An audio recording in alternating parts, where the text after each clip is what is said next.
Good afternoon. Good afternoon, ma'am.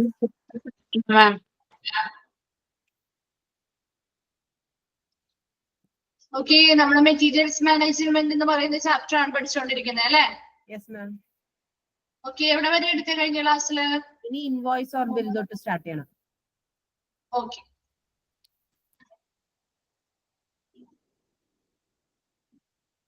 Purchasing പ്രൊസീജിയേഴ്സിൽ അല്ലേ? Okay, purchasing procedures നമുക്ക് just ഒന്നുകൂടി പറയാം. എന്തായിരുന്നു പർച്ചേസിംഗ് പ്രൊസീജിയറിൽ ആദ്യത്തെ സ്റ്റെപ്പ് എന്ന് പറയുന്നത്? ഏതായിരുന്നു? Purchase request. പർച്ചേസ് റിക്വസിഷൻ അല്ലെ? പർച്ചേസിംഗുമായി ബന്ധപ്പെട്ട ഒരു അഭ്യർത്ഥന ലഭിക്കുകയാണ്. എവിടെ നിന്ന് എവിടേക്കാണ് ഒരു പർച്ചേസ് റിക്വസിഷൻ കിട്ടുന്നത്? പർച്ചേസിംഗ് ഡിപ്പാർട്ട്മെന്റിൽ നിന്നും റിസീവിംഗ് ഡിപ്പാർട്ട്മെന്റിലേക്ക്. യൂസർ ഡിപ്പാർട്ട്മെന്റിൽ നിന്നും പർച്ചേസിംഗ് ഡിപ്പാർട്ട്മെന്റിലേക്ക് അല്ലെ? യൂസ് ചെയ്യുന്ന ഡിപ്പാർട്ട്മെന്റിൽ നിന്നും പർച്ചേസ് ഡിപ്പാർട്ട്മെന്റിലേക്ക്. അപ്പൊ ഉപയോഗിക്കുന്ന ആ ഒരു ഡിപ്പാർട്ട്മെന്റില് എന്തെങ്കിലും സാധനങ്ങള് എന്താണ് സ്റ്റോക്ക് തീർന്നു പോയിട്ടുണ്ട് അല്ലെങ്കിൽ പുതിയതായിട്ട് വാങ്ങണമെങ്കിൽ ആ യൂസർ ഡിപ്പാർട്ട്മെന്റ് ആർക്കാണ് അഭ്യർത്ഥന കൊടുക്കുക? പർച്ചേസിംഗ് ഡിപ്പാർട്ട്മെന്റിന് കൊടുക്കുന്നു അല്ലെ? അപ്പൊ അതിൽ എന്തൊക്കെ കാര്യങ്ങൾ ഉണ്ടാവും ആ ഒരു പർച്ചേസ് റിക്വസിഷനില്? ആ ഒരു അഭ്യർത്ഥന quality of material, specification of material and date and എപ്പോഴാണ് വേണ്ടെന്നുള്ളത്, ടൈം, ആ 3 കാര്യങ്ങളും അതിൽ പറഞ്ഞിട്ടുണ്ടാവും. ഇപ്പൊ ഈ പറഞ്ഞ ആ ഒരു അഭ്യർത്ഥന പർച്ചേസിംഗ് ഡിപ്പാർട്ട്മെന്റിന്റെ അടുത്ത് വന്നു അല്ലെ? ഇനി ആ പർച്ചേസിംഗ് ഡിപ്പാർട്ട്മെന്റ് എന്താ ചെയ്യാം? പർച്ചേസിന്റെ എൻക്വയറി നടത്തും. അതെ, പർച്ചേസിംഗുമായി ബന്ധപ്പെട്ട എൻക്വയറീസ് അല്ലെങ്കിൽ അന്വേഷണങ്ങൾ നടത്തുന്നു. ആരോടാണ് അന്വേഷണങ്ങൾ നടത്തുന്നത്? സപ്ലയറുമായിട്ട്. പർച്ചേസ് ഡിപ്പാർട്ട്മെന്റ് സപ്ലയർ അല്ലെങ്കിൽ വിതരണക്കാരുമായിട്ട് ബന്ധപ്പെട്ട് നമ്മൾ ആ ഒരു ഏത് മെറ്റീരിയൽ ആണോ വാങ്ങാൻ നമ്മൾ ഉദ്ദേശിക്കുന്നത് അതുമായി ബന്ധപ്പെട്ട അന്വേഷണങ്ങൾ നടത്തും അല്ലെ? അപ്പൊ അതില് എന്തൊക്കെ കാര്യങ്ങൾ ഉൾപ്പെട്ടിട്ടുണ്ടാവും? എന്തൊക്കെ കാര്യങ്ങളാണ് അവർ അന്വേഷിക്കുന്നത്? ലീഡ് ടൈം, എപ്പോഴാണ് കിട്ടുക എന്നുള്ളത്, ചെയ്തത് മുതൽ നമുക്ക് ഡെലിവറി ചെയ്യുന്ന സമയം വരെ എത്ര സമയത്തിനുള്ളിൽ നമുക്ക് കിട്ടും അല്ലെ? പർച്ചേസ് ചെയ്തിട്ട് ഇന്ന് നമ്മൾ പർച്ചേസ് ചെയ്താല് എത്ര ദിവസത്തിനുള്ളിൽ നമുക്ക് സാധനം കിട്ടും. അതുപോലെ ക്വാണ്ടിറ്റി അല്ലെ? അളവിന് നമുക്ക് എത്ര എണ്ണം അവർക്ക് തരാൻ പറ്റും. നമുക്ക് ആവശ്യത്തിൽ കൂടുതൽ വേണമെങ്കിൽ അത് അവരുടെ നിന്ന് ചിലപ്പോൾ ഉണ്ടാവില്ല അല്ലെ? എല്ലാ സപ്ലൈസിന്റെയും അവൈലബിൾ ആയിരിക്കില്ല. അവരുടെ നിന്ന് എത്ര നമുക്ക് അവർക്ക് തരാൻ പറ്റും മാക്സിമം ഉണ്ട്. അതുപോലെ ചില പ്രത്യേക ബ്രാൻഡുകളിലുള്ള ഐറ്റംസ് തന്നെ വേണമെന്നുണ്ടാവും അല്ലെ? സ്പെസിഫിക് ആയിട്ടുള്ള ഐറ്റംസ് വേണമെന്നുണ്ടാവും. അപ്പൊ അത് അവർക്ക് തരാൻ പറ്റുമോ എന്നുള്ള കാര്യങ്ങളെ കുറിച്ച് നമ്മൾ അവരെന്ത് ചെയ്യുന്നു? പർച്ചേസിംഗ് ഡിപ്പാർട്ട്മെന്റ് അന്വേഷിക്കുന്നു അല്ലെ? ഇനി അത് കഴിഞ്ഞ് എന്താ പറയുക? കൊട്ടേഷൻസ് അല്ലെ? അതായത് പല പല സപ്ലൈയേഴ്സ് ഈ പർച്ചേസിംഗ് ഡിപ്പാർട്ട്മെന്റിലേക്ക് കൊട്ടേഷൻസ് കൊടുക്കും അല്ലെ? ആ കൊട്ടേഷൻസിൽ അവർ കൊടുക്കാൻ പോകുന്ന മെറ്റീരിയൽ എങ്ങനെയാണ്, എത്ര ക്വാണ്ടിറ്റിയിൽ അവർക്ക് കൊടുക്കാൻ പറ്റും, ഏത് വിലയ്ക്ക് കൊടുക്കാൻ പറ്റും എന്നുള്ള കാര്യങ്ങളൊക്കെ ഓൾറെഡി പറഞ്ഞിട്ടുണ്ടാവും. നെക്സ്റ്റ് എന്താ നമ്മൾ ചെയ്യാ? ഈ കൊട്ടേഷൻ കമ്പയർ ചെയ്യും അല്ലെ? താരതമ്യം ചെയ്യും. എന്നിട്ട് എന്ത് ചെയ്യും? അവർ കൃത്യമായിട്ട് അവർക്ക് സ്യൂട്ടബിൾ ആണെന്ന് തോന്നുന്ന ഒരു സപ്ലയർ എന്ത് ചെയ്യുന്നു? അതിൽ നിന്നും സെലക്ട് ചെയ്യും അല്ലെ? ഇനി അങ്ങനെ ഒരു സപ്ലയറെ സെലക്ട് ചെയ്താൽ നെക്സ്റ്റ് എന്താ കൊടുക്കുക? അവര് ഓർഡർ ചെയ്യാനായിട്ട് പർച്ചേസിംഗ് ഓർഡർ കൊടുക്കുന്നു അല്ലെ? അപ്പൊ പർച്ചേസിംഗ് ഓർഡർ എന്ന് പറയുന്നത് ആരൊക്കെ തമ്മിൽ ഒരു ലീഗൽ എഗ്രിമെന്റ് ആണെന്ന് പറയുന്നത്? സപ്ലയറും തമ്മിലുള്ള എഗ്രിമെന്റ് ആണ്. പർച്ചേസിംഗ് ഡിപ്പാർട്ട്മെന്റും സപ്ലയറും തമ്മിലുള്ള ഒരു ലീഗൽ എഗ്രിമെന്റ് ആണ് പർച്ചേസ് ഓർഡർ എന്ന് പറയുന്നത്. ഇനി ഒരു പർച്ചേസ് ഓർഡർ ആരായിരിക്കും ക്രിയേറ്റ് ചെയ്യുന്നത് അല്ലെങ്കിൽ തയ്യാറാക്കുന്നത്? അല്ലെ? വാങ്ങുന്ന ആളാണ് എന്ത് പർച്ചേസിംഗ് ഓർഡർ ക്രിയേറ്റ് ചെയ്യുന്നത്. എന്തിനു വേണ്ടിയാണ് ഇങ്ങനെ ഒരു പർച്ചേസിംഗ് ഓർഡർ ക്രിയേറ്റ് ചെയ്യുന്നത്? എന്തായിരിക്കും അതിന്റെ ഉദ്ദേശം? നല്ലൊരു റിലേഷൻഷിപ്പ്, അതുപോലെ നല്ല ക്വാളിറ്റി ഉള്ള ഓർഡർ ഒക്കെ സപ്ലൈസിന് കിട്ടാനായിട്ട്. സപ്ലൈസിൽ നിന്ന് ഓർഡറുകൾ അല്ലെ? നല്ല നല്ല മെറ്റീരിയൽസ് അല്ലെങ്കിൽ സാധനങ്ങൾ അവരിൽ നിന്ന് ഓർഡർ ചെയ്ത് പർച്ചേസ് ചെയ്യുക എന്നുള്ള ഉദ്ദേശത്തിലാണ് നമ്മൾ ഈ ഒരു പർച്ചേസ് ഓർഡർ തയ്യാറാക്കുന്നത് അല്ലെ? ഈ ഒരു പർച്ചേസ് ഓർഡറിൽ ഒത്തിരി കാര്യങ്ങൾ പറയുന്നുണ്ടാവില്ലേ? എന്തൊക്കെ കാര്യങ്ങളായിരിക്കും ഒരു പർച്ചേസിംഗ് ഓർഡറിൽ ഉണ്ടാവുക? കറക്റ്റ് ഡേറ്റ് ആൻഡ് ടൈം, അതുപോലെ നെയിം, ഹോസ്പിറ്റലിന്റെ നെയിം ആൻഡ് അഡ്രസ് അല്ലെ? ഹോസ്പിറ്റലിന്റെയും അവിടുത്തെ സപ്ലൈസിന്റെയും ഉണ്ടാവും, 2 വിഭാഗത്തിന്റെയും ഉണ്ടാവും. പിന്നെ എന്തുണ്ടാവുക? ഡീറ്റെയിൽസ്, വിവരണങ്ങൾ അല്ലെ? ഏതൊക്കെ സാധനങ്ങളാണോ അവർക്ക് തരാനുള്ളത് അല്ലെങ്കിൽ നമ്മൾ ഏതൊക്കെയാണോ പർച്ചേസ് ചെയ്യുന്നത് അതുമായി ബന്ധപ്പെട്ട വിവരണങ്ങൾ ഉണ്ടാവും. പിന്നെ എന്ത് കാര്യം ഉണ്ടാവും? ഐറ്റത്തിന്റെ പ്രൈസ്, എണ്ണം, order number, terms and conditions, വ്യവസ്ഥകളും നിബന്ധനകളും, ഓർഡർ പേയ്മെന്റ്. അതുപോലെ നമ്മുടെ പർച്ചേസിങ് ക്യാഷ് ആയിട്ടാണോ പർച്ചേസ് ചെയ്യുന്നത്, ക്രെഡിറ്റ് ആയിട്ടാണോ പർച്ചേസ് ചെയ്യുന്നത്, അതുപോലെ ഏത് തരത്തിലുള്ള അല്ലെ ക്യാഷ് കൊടുത്താണോ നമ്മൾ പേയ്മെന്റ് നടത്തുന്നത്, ചെക്കിലൂടെയാണോ പേയ്മെന്റ് നടത്തുന്നത്, അതുപോലെ ബന്ധപ്പെട്ട അധികാരികളുടെ ഒപ്പും ഉണ്ടായിരിക്കും അല്ലെ. ഇത്രയും അടങ്ങിയതാണ് ഒരു പർച്ചേസ് ഓർഡർ എന്ന് പറയുന്നത്. ഇത്രയും ക്ലിയർ ആണോ എല്ലാവർക്കും? ഇത്രയും ഭാഗം ക്ലിയർ ആണോ? ഓക്കെ. നെക്സ്റ്റ് നമുക്ക് പറയാൻ പോകുന്ന ഒരു ഭാഗം കൂടി ഉള്ളൂ ഈ ഒരു പ്രൊസീജിയേഴ്സിൽ. നെക്സ്റ്റ് ഒരെണ്ണം കൂടെ ഉള്ളൂ.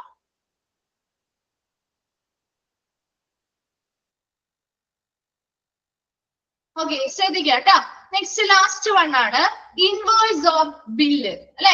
ഇൻവോയ്സ് ഓഫ് ബില്ല് എന്ന് പറയുന്നത് എന്താണ്? ഒരു ഇൻവോയ്സ് ബില്ല് എന്ന് പറയേണ്ട കാര്യമില്ലല്ലോ, നമ്മൾ പറഞ്ഞ കാര്യമാണ് അല്ലെ. ഇൻവോയ്സ് ബില്ലുകളെ കുറിച്ചൊക്കെ അല്ലെ നമ്മൾ പറഞ്ഞതാണ്. ഇവിടെ നമ്മളൊരു സാധനം പർച്ചേസ് ചെയ്യാണ്, പർച്ചേസ് ചെയ്ത് കഴിഞ്ഞു അല്ലെ. നമ്മൾ പർച്ചേസ് ചെയ്ത് കഴിയുമ്പോൾ നമുക്ക് അവർ എന്ത് ചെയ്യുന്നു? പർച്ചേസിങ് ഓർഡർ കൊടുത്തു, നമ്മൾ സാധനങ്ങൾ പർച്ചേസ് ചെയ്തു.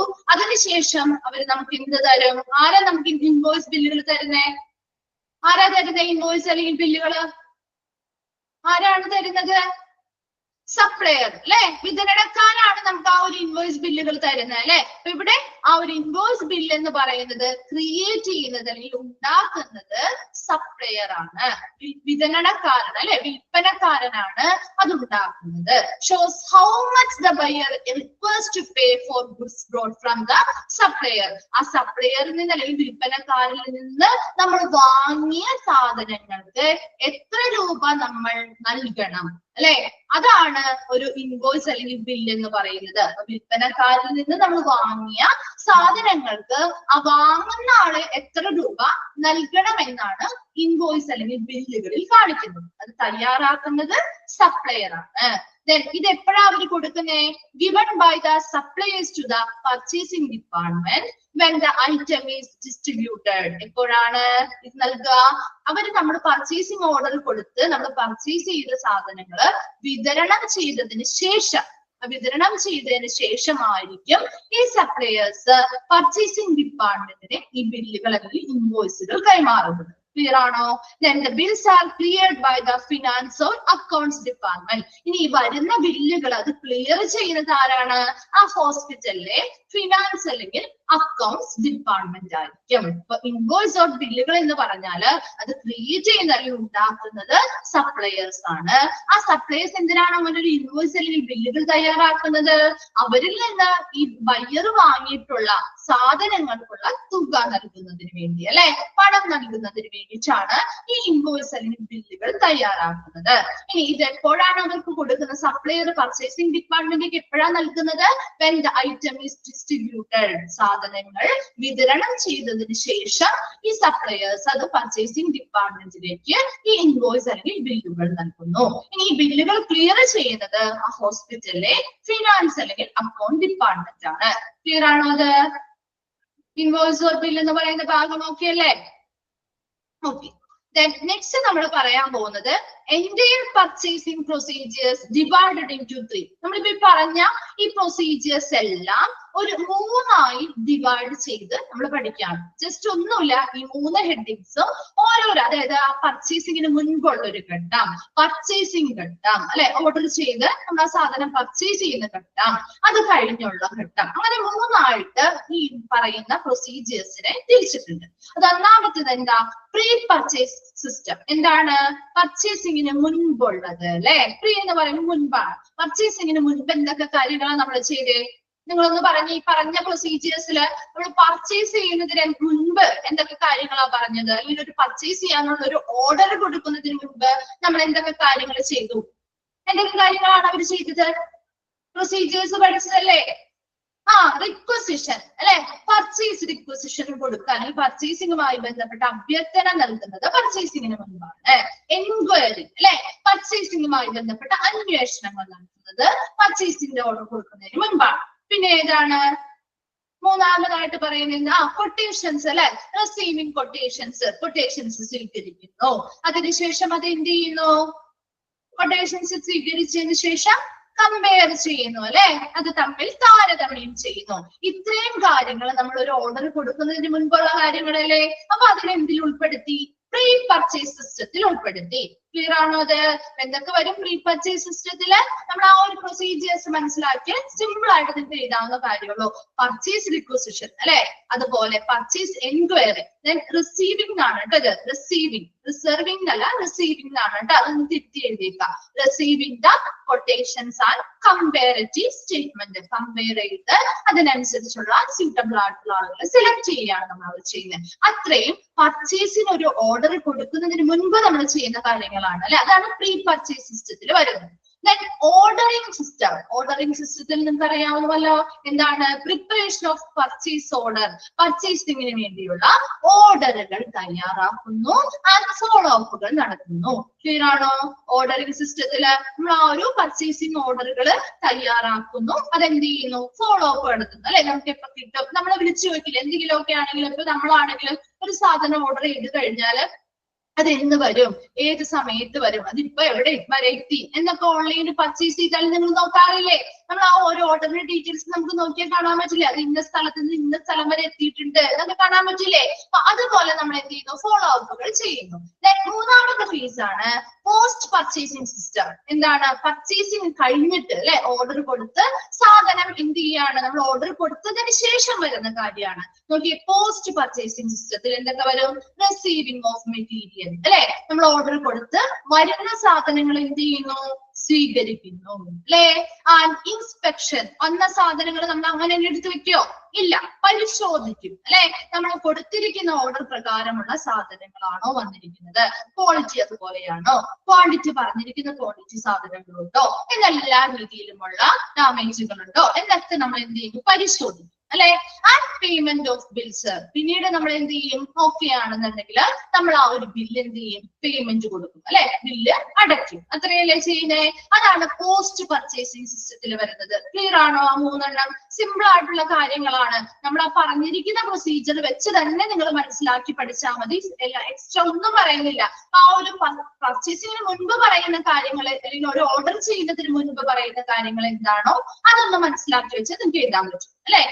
ഓർഡറിംഗ് വരുമ്പോൾ എന്താ? അത് ഓർഡർ ചെയ്യുന്നു, നമ്മൾ ഫോളോ അപ്പ് ചെയ്യുന്നു, അത്ര മാത്രമേ പറയുന്നുള്ളൂ. ഈ ഓർഡർ ചെയ്ത് കഴിഞ്ഞാൽ വരുന്ന കാര്യങ്ങളാണ് പോസ്റ്റ് പർച്ചേസിംഗ് സിസ്റ്റത്തിൽ വരുന്നത്. ഓർഡർ ചെയ്ത് കഴിഞ്ഞാൽ എന്താ? സാധനങ്ങൾ വരും, അത് നമ്മൾ റിസീവ് ചെയ്ത് വെക്കണം. വന്ന സാധനങ്ങൾ നമ്മൾ എന്ത് ചെയ്യണം? പരിശോധിക്കണം. ഇനി പരിശോധിച്ച് നമ്മൾ ഓക്കെ ആണെങ്കിൽ ആ ബില്ല് എന്ത് ചെയ്യണം? പേയ്മെന്റ് ചെയ്യണം, ബില്ലിന് തുക അടയ്ക്കണം. ക്ലിയർ ആണോ? ആ ഒരു മൂന്നെണ്ണം ക്ലിയർ ആണോ? ഓക്കെ.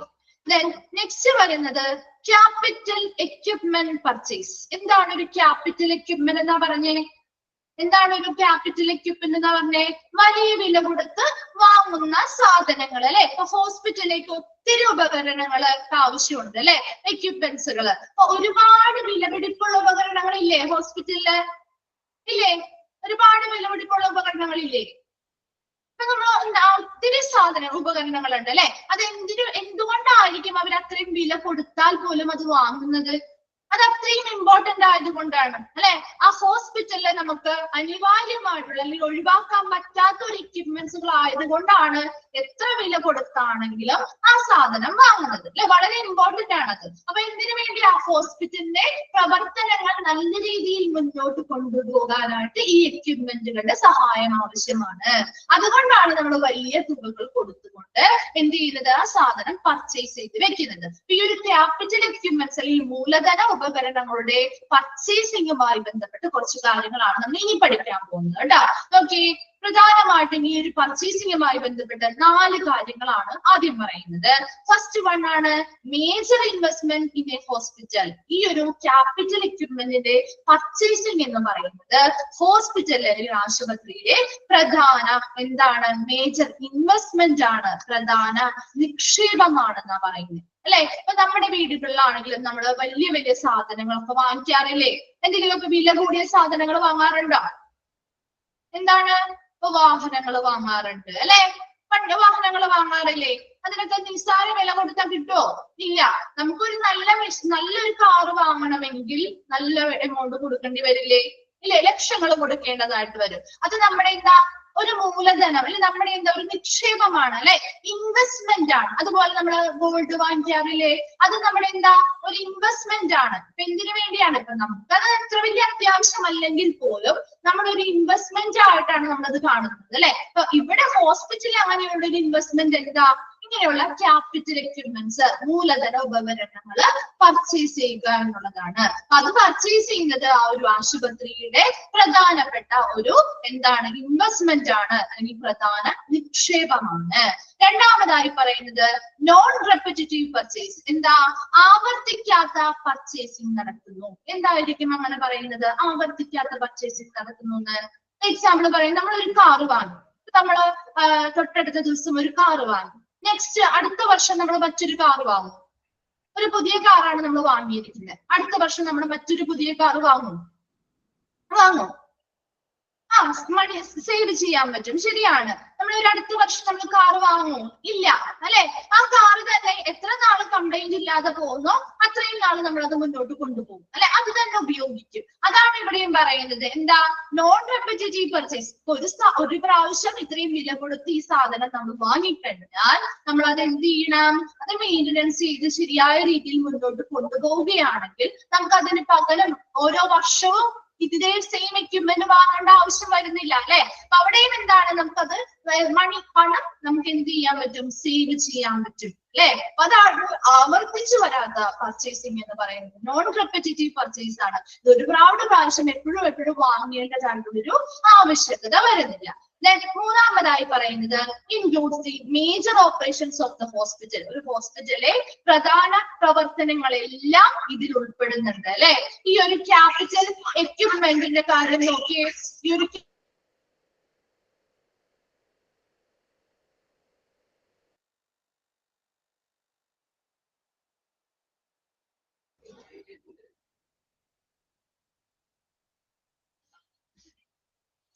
നോക്കി ക്യാപിറ്റൽ എക്യുപ്മെന്റ്സ് നമ്മൾ വാങ്ങുന്നു. നമ്മൾ വാങ്ങിയ ഇപ്പൊ ഒരു ഹോസ്പിറ്റൽ ആണെങ്കിലും ഒരുപാട് ക്യാപിറ്റൽ എക്യുപ്മെന്റ്സ് ഉണ്ട്. എന്തൊക്കെയായിരിക്കാം, പ്രധാനമായിട്ടും നമുക്ക് ഒരു കണക്ട് ചെയ്ത് പറയാൻ പറ്റുന്ന എക്യുപ്മെന്റ്സ് എവിടെയൊക്കെ ആയിരിക്കും? അതായത് ആ ഒരു ഡിപ്പാർട്ട്മെന്റിന്റെ പ്രധാന പ്രവർത്തനങ്ങൾ അതിലൂടെ ആയിരിക്കും നടക്കുന്നത്. എന്ന് കണക്ട് ചെയ്യാൻ പറ്റുന്നത് കമ്പ്യൂട്ടേഴ്സ് പറയാം അല്ലെ. നമ്മുടെ അക്കൗണ്ട്സ് ഫിനാൻസ് ഡിപ്പാർട്ട്മെന്റുമായി ബന്ധപ്പെട്ട് നമുക്ക് ഒഴിച്ചു കൂടാനാവാത്ത ഒരു സാധനമാണ് അല്ലെ. Very good. റേഡിയോളജി ഡിപ്പാർട്ട്മെന്റുമായി ബന്ധപ്പെട്ട് പറയാം അല്ലെ. എന്താണ് ഇപ്പൊ ഒരു എക്സ്റേ മെഷീനോ ഒരു സ്കാൻ ചെയ്യാൻ ഒരു മെഷീനോ വാങ്ങിച്ചു വെക്കാതെ, ആ ഒരു മെഷീനുകൾ ഇല്ലാതെ അല്ലെങ്കിൽ ആ ഒരു ഉപകരണങ്ങൾ ഇല്ലാതെ നമുക്ക് ആ ഒരു റേഡിയോളജി ഡിപ്പാർട്ട്മെന്റിന്റെ പ്രവർത്തനങ്ങൾ മുന്നോട്ട് കൊണ്ടുപോകാൻ പറ്റുമോ? ഇല്ല അല്ലെ. കാരണം അതാണ്, അങ്ങനെ ഓരോ ഡിപ്പാർട്ട്മെന്റുകൾ വൈസ് അല്ലെങ്കിൽ ഓരോ ഹോസ്പിറ്റലിൽ തന്നെ ഒരുപാട് സാധനങ്ങൾ ഇങ്ങനെയുള്ള ഇമ്പോർട്ടന്റ് ആയിട്ടുള്ള സാധനങ്ങൾ ഉണ്ട്. അപ്പൊ ആ ഹോസ്പിറ്റലിലെ പ്രധാനപ്പെട്ട എല്ലാ പ്രവർത്തനങ്ങളും ഈ പറയുന്ന ഉപകരണങ്ങളിലൂടെയാണ് നടക്കുന്നത്. അപ്പൊ അത് നമ്മൾ പർച്ചേസ് ചെയ്യാനതിന്റെ ഇമ്പോർട്ടൻസ് വേണം അല്ലെ. പർച്ചേസ് ചെയ്താലേ പറ്റുള്ളൂ, അത് അനിവാര്യമാണ്. അതുകൊണ്ട് തന്നെ പല മേജർ ഓപ്പറേഷൻസും പ്രവർത്തനങ്ങളും ഹോസ്പിറ്റലിൽ നടക്കുന്ന പല പ്രവർത്തനങ്ങളും ഇതിൽ ഉൾപ്പെടുന്നുണ്ട്. നാലാമതായി പറയുന്നത് in case of financial or accounting terms. Financial അക്കൗണ്ടിങ്ങുമായി ബന്ധപ്പെട്ട് നമ്മൾ ഇതിനെ വിളിക്കുകയാണെങ്കിൽ, ഈ ക്യാപിറ്റൽ എക്യുപ്മെന്റ് എന്താണെന്ന് വിളിക്കുകയാണെങ്കിൽ ഇതിനെ എന്തെന്ന് വിളിക്കാം? നമുക്ക് is called a fixed asset എന്ന് വിളിക്കാം. ഒന്ന് അണ്ടർലൈൻ ചെയ്തിട്ടേ, ഫിക്സഡ് അസറ്റ് എന്തെന്ന് വിളിക്കാം? ഫിക്സഡ് അസറ്റ് അല്ലെങ്കിൽ സ്ഥിര ആസ്തി എന്ന് വിളിക്കാം. അപ്പൊ ഈ ക്യാപിറ്റൽ എക്യുപ്മെന്റ്സുകളെ ഫിനാൻഷ്യൽ അല്ലെങ്കിൽ അക്കൗണ്ടിങ് ടേമിൽ നമുക്ക് വിളിക്കാവുന്നതാണ് ഫിക്സഡ് അസറ്റ്. ക്ലിയർ ആയോ? സ്ഥിര ആസ്തി എന്ന് നമുക്ക് വിളിക്കാവുന്നതാണ്. ക്യാപിറ്റൽ എക്യുപ്മെന്റ് പർച്ചേസുമായി ബന്ധപ്പെട്ട് നമ്മൾ 4 കാര്യങ്ങളാണ് പറഞ്ഞേ. മേജർ ഇൻവെസ്റ്റ്മെന്റ് ഇൻ ഹോസ്പിറ്റൽ, ഹോസ്പിറ്റലിലെ പ്രധാന നിക്ഷേപമാണ് ക്യാപിറ്റൽ എക്യുപ്മെന്റ്സ് പർച്ചേസ് ചെയ്യുക എന്നുള്ളത്. രണ്ടാമതായി പറഞ്ഞത് നോൺ റെപ്പിറ്റേറ്റീവ് പർച്ചേസ് ആണ്. ആവർത്തിച്ച് പർച്ചേസ് ചെയ്യാതിരിക്കുന്നതിന് നമുക്ക് പർച്ചേസ് ചെയ്യുന്നതിനെ തടയാനായിട്ട് പറ്റും. മൂന്നാമതായി പറയുന്നത് ഹോസ്പിറ്റലിലെ പ്രധാന പ്രവർത്തനങ്ങളെല്ലാം ഇതിൽ ഉൾപ്പെടുന്നുണ്ട്.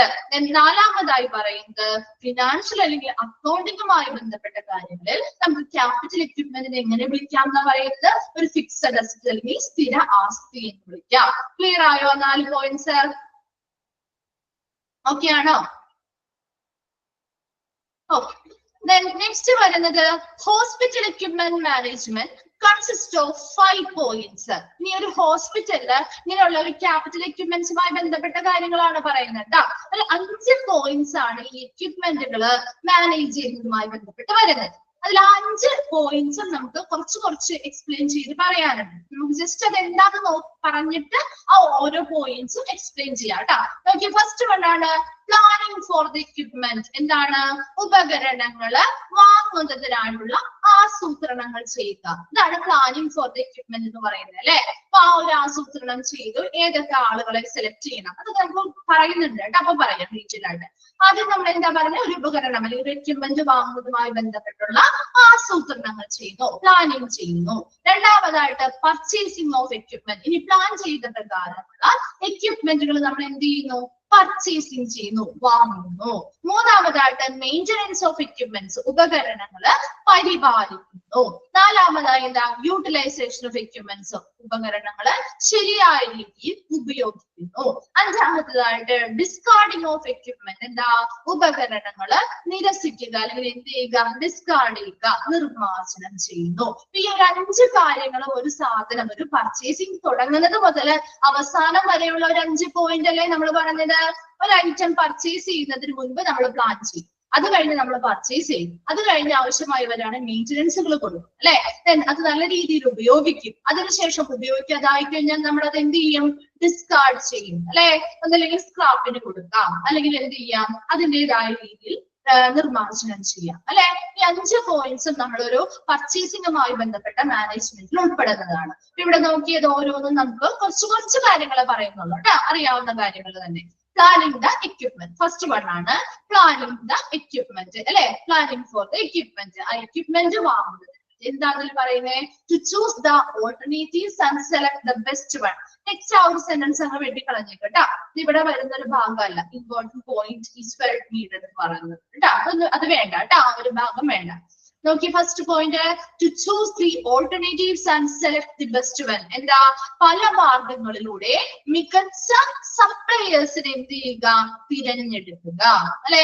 നമ്മൾ ഒരു പ്ലാനിങ് ചെയ്യുമ്പോ അങ്ങനെയല്ലേ, നമ്മളെ പല ആളുകളെ പറ്റി അന്വേഷിക്കും അല്ലെ. ആസൂത്രണം ചെയ്യണം എങ്ങനെ പർച്ചേസ് ചെയ്യാന്നുള്ളത്. പല ആളുകളെ കുറിച്ച് അന്വേഷിക്കും. നമുക്ക് ആവശ്യമായിട്ടുള്ള സപ്ലയേഴ്സ് ഉണ്ട്. അങ്ങനെ പല മാർഗങ്ങളിലൂടെ അന്വേഷിച്ചതിന് ശേഷം അല്ലെങ്കിൽ പല മാർഗങ്ങളിലൂടെ മികച്ച സപ്ലയറിനെ എന്ത് ചെയ്യുന്നു?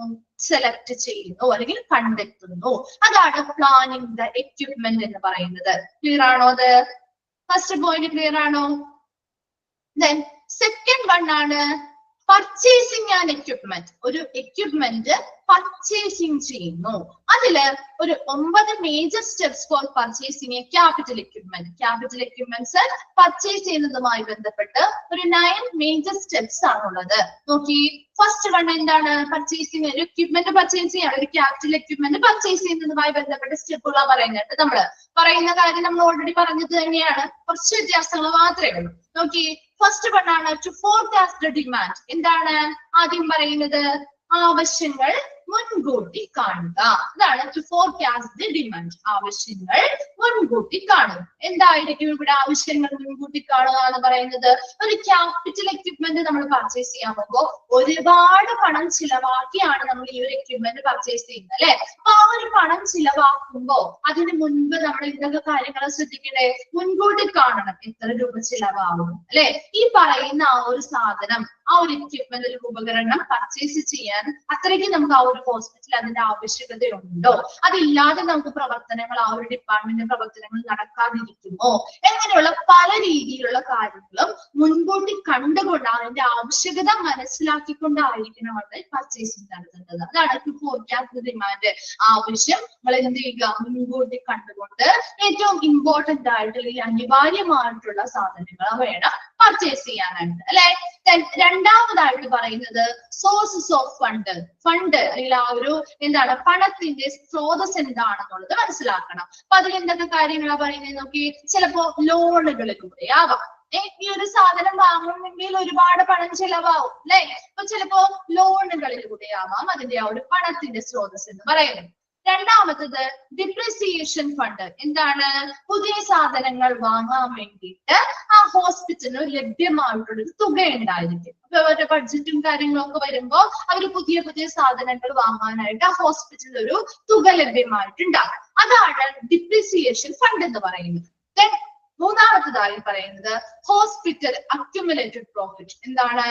എന്തായിരിക്കും ഹോസ്പിറ്റൽ അക്യുമുലേറ്റഡ് പ്രോഫിറ്റ് എന്ന് പറയാൻ?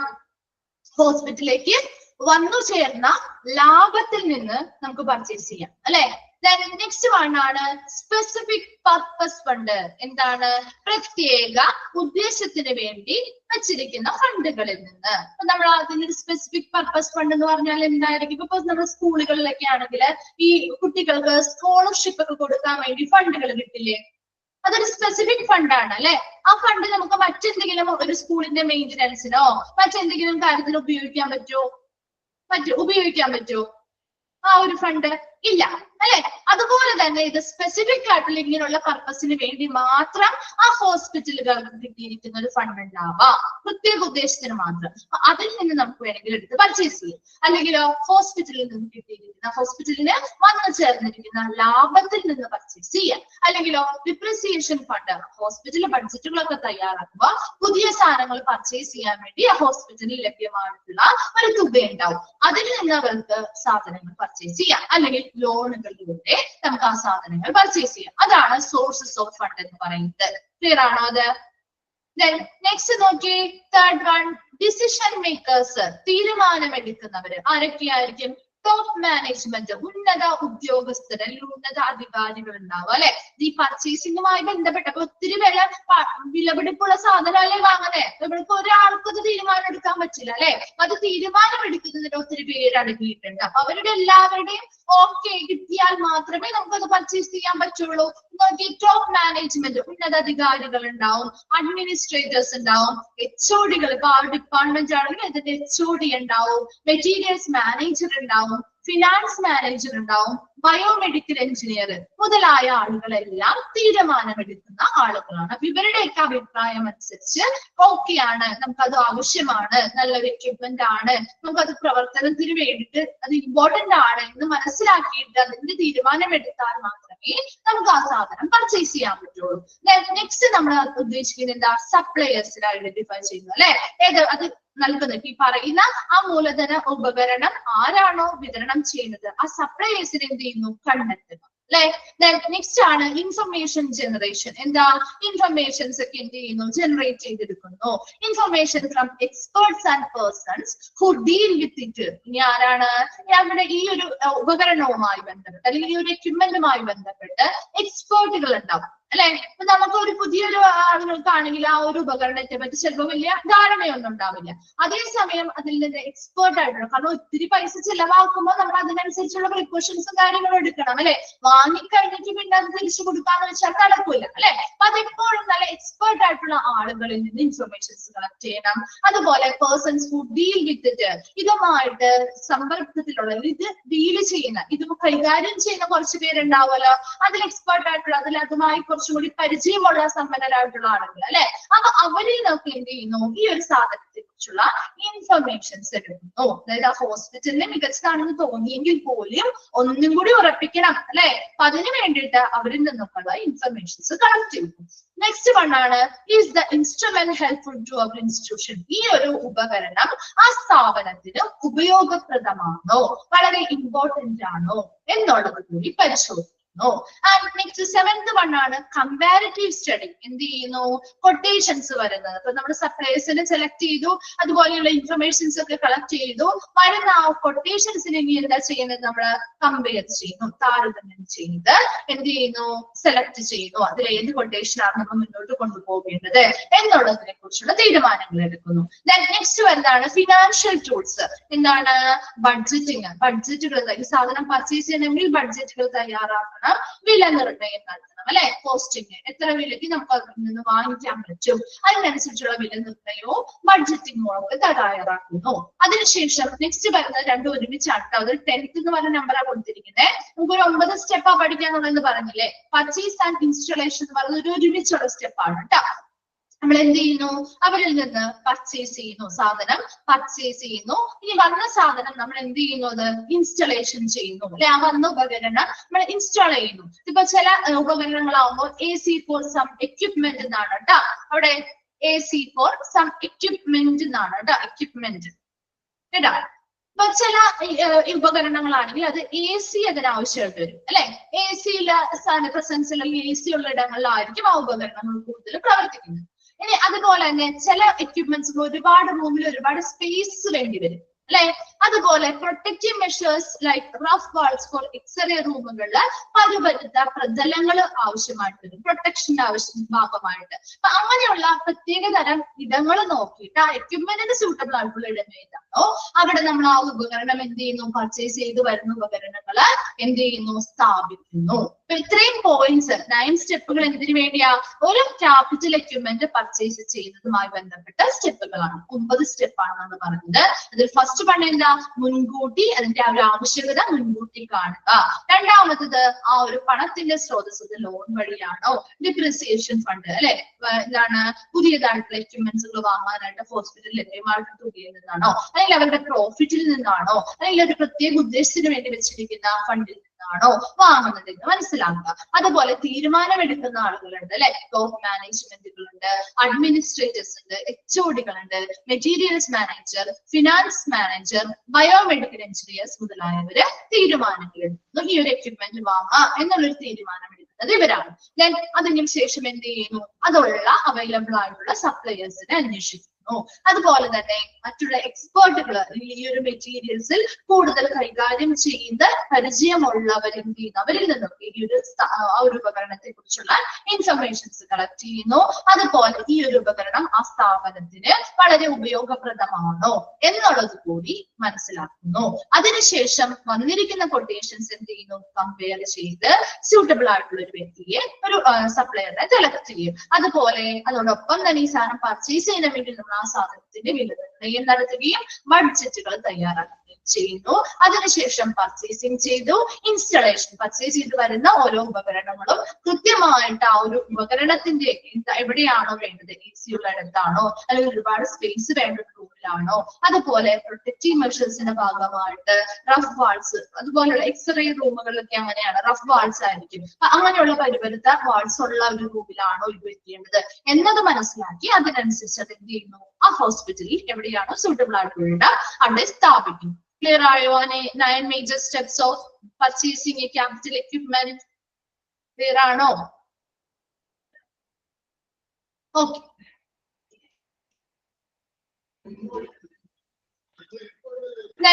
നെക്സ്റ്റ് നമ്മൾ പറയുന്നത് മൂന്നാമത്തെ പോയിന്റ് ആണ്, മെയിൻ്റനൻസ് ഓഫ് എക്യുപ്മെന്റ്. നമ്മളിവിടെ ആദ്യം പറഞ്ഞില്ലേ ഒരു 5 പോയിന്റ്സ്. 5 പോയിന്റ്സിൽ നമ്മൾ 2 പറഞ്ഞു കഴിഞ്ഞു, അല്ലെ? പ്ലാനിങ് ഫോർ ദ എക്യുപ്മെന്റ് പറഞ്ഞു, പർച്ചേസിംഗ് ഓഫ് എക്യുപ്മെന്റ് പറഞ്ഞു. നമ്മൾ ഇനി മൂന്നാമത്തതാണ് പറയുന്നത്, maintenance of equipment. Maintenance of equipment നോക്കിയേ, scientific approach to restrain the breakdown of an equipment is called maintenance. എന്താണ് ഒരു മെയിൻ്റനൻസ് ഓഫ് എക്യുപ്മെന്റ് എന്ന് പറഞ്ഞാൽ?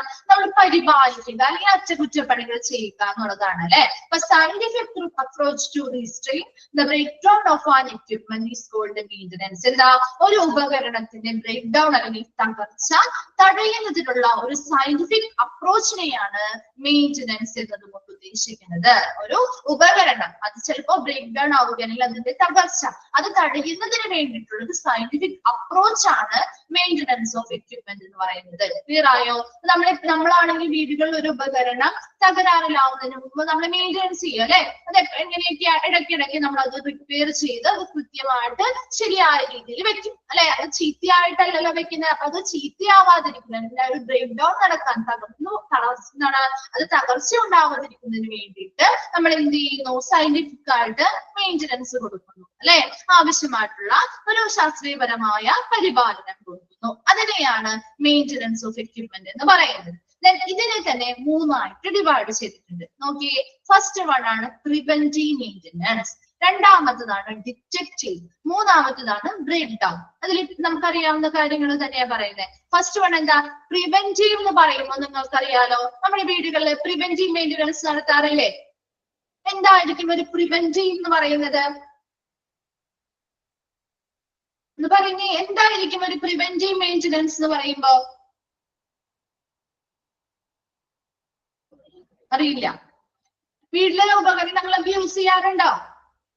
മുൻകൂട്ടി ചെയ്യുന്നതാണ് അല്ലെ. അതായത് വരാതെ ബ്രേക്ക് ഡൗൺ ആവാതിരിക്കല്, ആ ഒരു എക്യുപ്മെന്റ് മോശമായി ചീത്തയാവാതിരിക്കുന്നതിന് വേണ്ടിയിട്ട് ഒരു മുൻകരുതൽ എടുക്കുകയാണ് നമ്മൾ ചെയ്യുന്നത് അല്ലെ. അപ്പൊ അതെന്താണ്? പ്രിവെന്റീവ് ആണ്, ഒരു പ്രതിരോധം അല്ലെ, തടയുന്ന ഒരു അവസ്ഥയാണ്. അപ്പൊ അത് ബ്രേക്ക് ഡൗൺ ആവുന്നത് വരെ നമ്മൾ വെയിറ്റ് ചെയ്യുകയല്ല ചെയ്യുന്നത്. അത് ആ ബ്രേക്ക് ഡൗൺ ആവുന്നതിനെ തടയുന്നതിന് വേണ്ടി നമ്മൾ മുൻപേ തന്നെ എന്ത് ചെയ്യുന്നു? ആവശ്യമായിട്ടുള്ള മെയിൻ്റനൻസുകൾ കൊടുക്കുന്നു അല്ലെ. അതാണ് പ്രിവെന്റീവ് മെയിൻ്റനൻസ് എന്ന് പറയുന്നത്. അതിൽ നോക്കി ഡൺ ആണ് കേട്ടോ. നെക്സ്റ്റ് കിടക്കുന്ന DON വരെ ഉള്ളൂ. ഡൺ ആക്കാം കേട്ടോ. ഡൺ.